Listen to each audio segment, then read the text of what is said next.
Hi,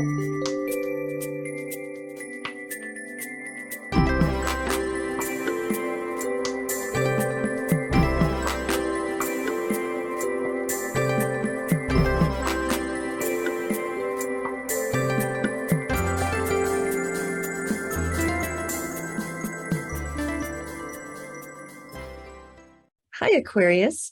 Welcome to Pandora Astrology's monthly horoscope for January of 2023, a whole new year.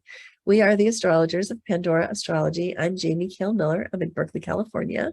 I'm Julie Mijas in San Francisco, California. I want to begin with two of our favorite asteroid goddesses, Juno and Ceres. Juno begins the month here at the end of Pisces in your second house, but she's been here for so long, for several months, really since July of last year.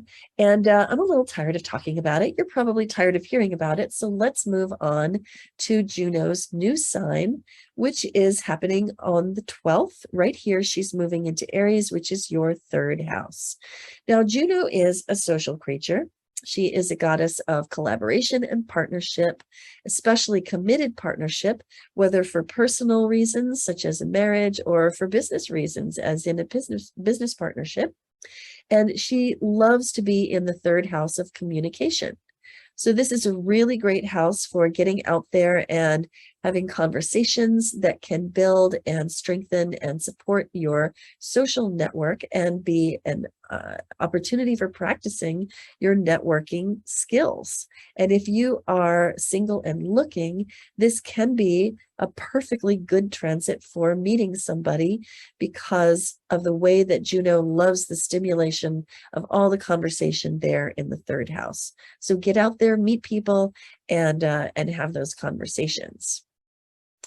The next thing I want to show you is Ceres, which is traveling along through your ninth house this month, all month. She is in Libra, and she's going to be slowing down and going retrograde in Libra in your ninth house. Now, there's some good news and there's some bad news.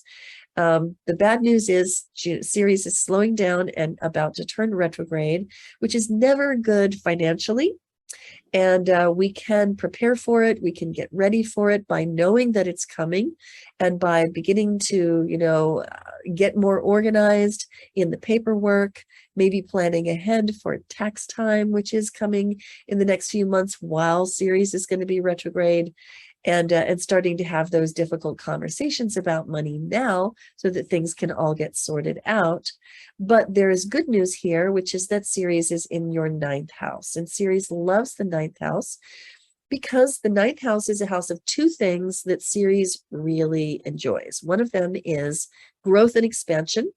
Ceres is the wealth builder, and so she loves the idea of wealth growing and expanding. But also, this is a house of beliefs, of faith.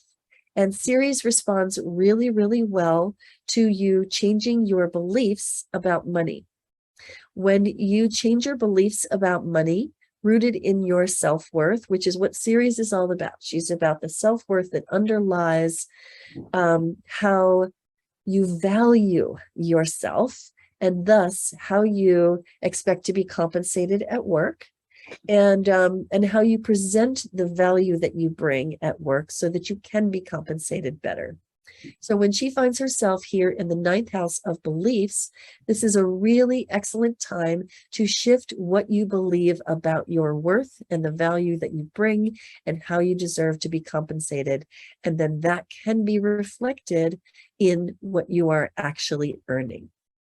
So if you are able to believe that you're worth more, you can earn more. And this is a really good month for engaging in a process that will shift your beliefs.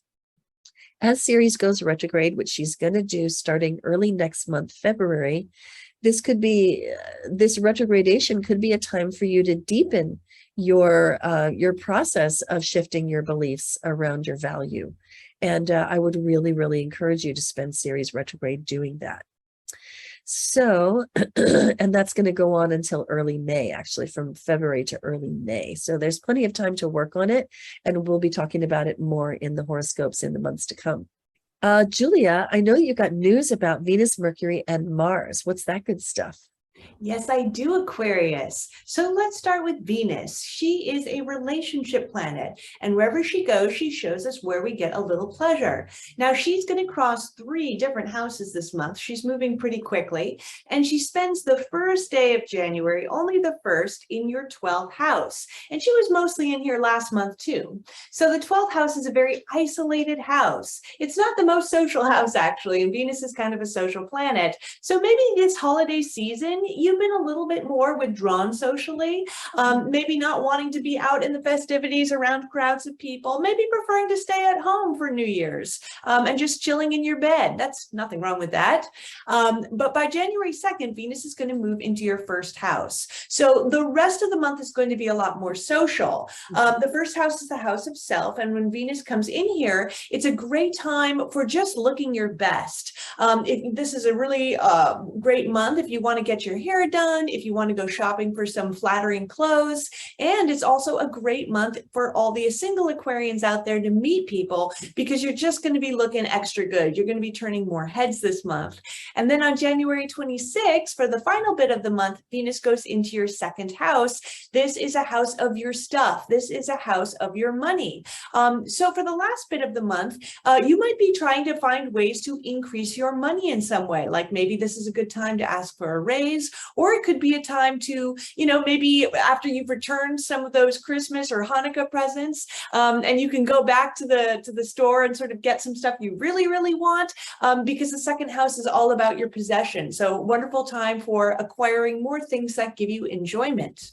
Now, Mercury is the planet that rules your mind, and he starts the month retrograde in your 12th house. So the 12th house is not the most easy place. It's a place of isolation with Mercury in the 12th. That's usually means that people like to keep their thoughts and their ideas more to themselves. But the 12th house can also be a house of self-sabotage, where you just kind of shoot yourself in the foot. With Mercury retrograde in the 12th, this is a time where you want to be careful with how you communicate to other people, because if you try to do anything deceptive or sort of behind people's backs, especially with how you speak or how you strategize or with your own sort of thoughts and ideas, then sometimes it can kind of blow up in your face later. So try to be sort of above reproach in how you communicate during this cycle.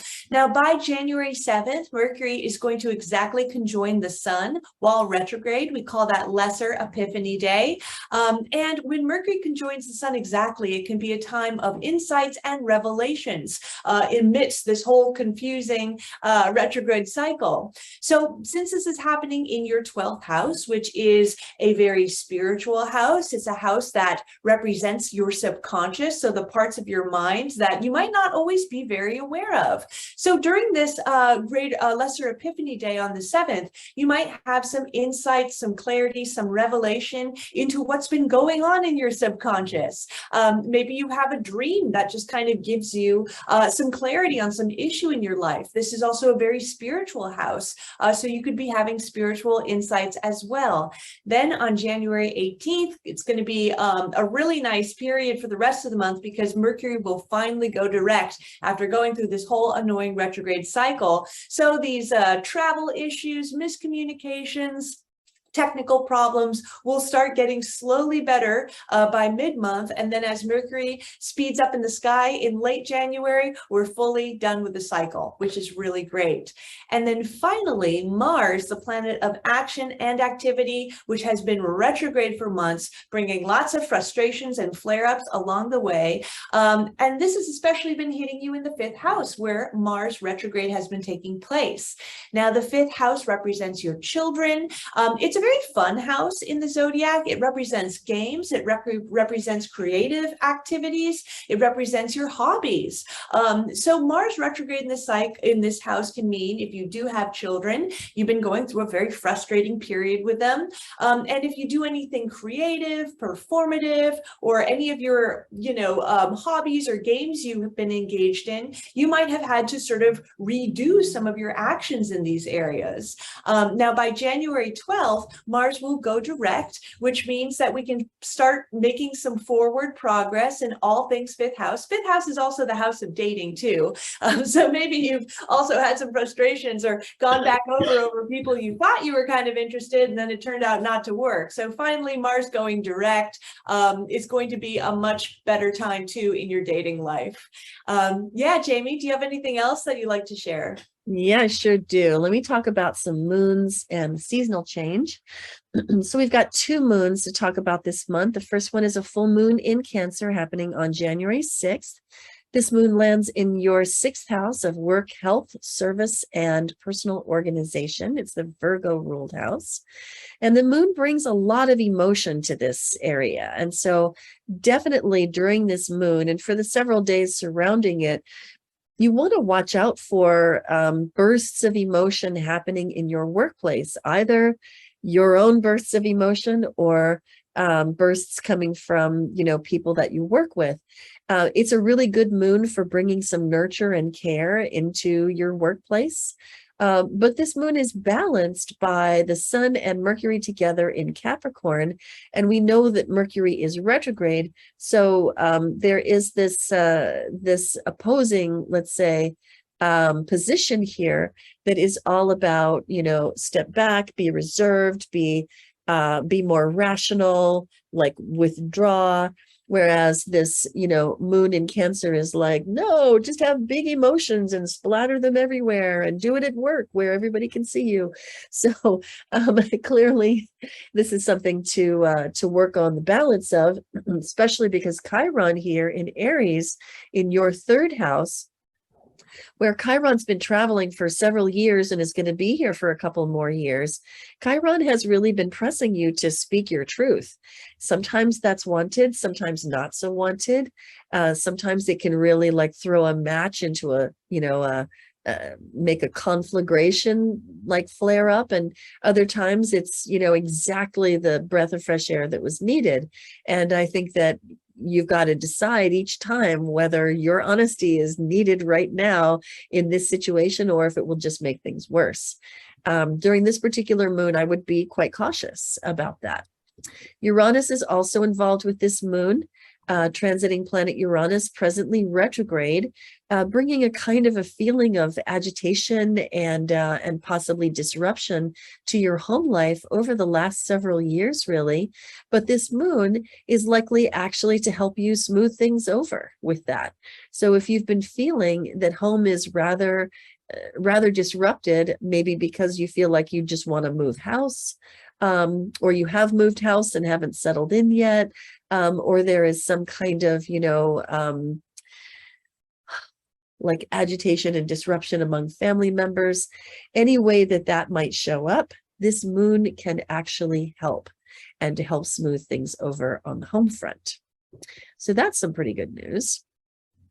The next thing I want to mention is that there is a seasonal change, as there is every month. The sun is leaving Capricorn and moving into Aquarius, which it does on January 20th, landing right here in your 1st house, right in your sign. Whenever the sun arrives in your own sign, if you are a sun sign Aquarius, well, then it's birthday season, right? It's time to receive some high quality attention, to allow the attention to come to you. And not to actually spread it out amongst friends and community, as is perhaps your usual, method. And you may not be the person who is the most comfortable receiving attention, but it's time. So I'd say let it happen. Let yourself be seen, let yourself be visible, let yourself be a leader. This is a really, really good month for that. And it's also a really, really good month for your birthday reading if you are that sun sign Aquarius. And if you haven't gotten your reading yet this year, you should definitely schedule it as soon as possible so that you can get a jump on what's coming in the next year.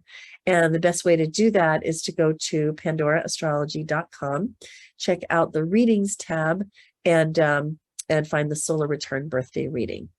Grab one of those for yourself. Then the next day after January 20th, we have the new moon in Aquarius, again, your own sign, landing right here in your 1st house. New moons are times of new beginnings. This one we're calling Nurture the Tribe. And it really is a very good moon for a party. So if you wanted a birthday party, this year is the time to have one, certainly. It's a very festive moon. It's a very expansive moon. It's a very social and gregarious moon, mostly because of the involvement of that Juno traveling along through your third house, as I mentioned before, and really amping up your social life. And Jupiter is also in your third house, and it's really sort of making you the great communicator for the duration. Jupiter's only going to be in your third house for a couple more months. So if there's any writing that you want to finish, I would hunker down and really, really do that while Jupiter is finishing out this third house for you. Being aware where Jupiter is at all times, and it usually changes houses every year and stays in a given house for a year, is so good and important to know, because then you know where luck and opportunities are happening for you this year. We love making these horoscope videos for you, Aquarius. And if you love that we do it, please do hit that like button, because it really matters to us when you tell YouTube how you feel about it. Let your friends know about our horoscopes too. Have a gorgeous January. And until next time, we'll see you around the cosmos. Bye. Bye-bye.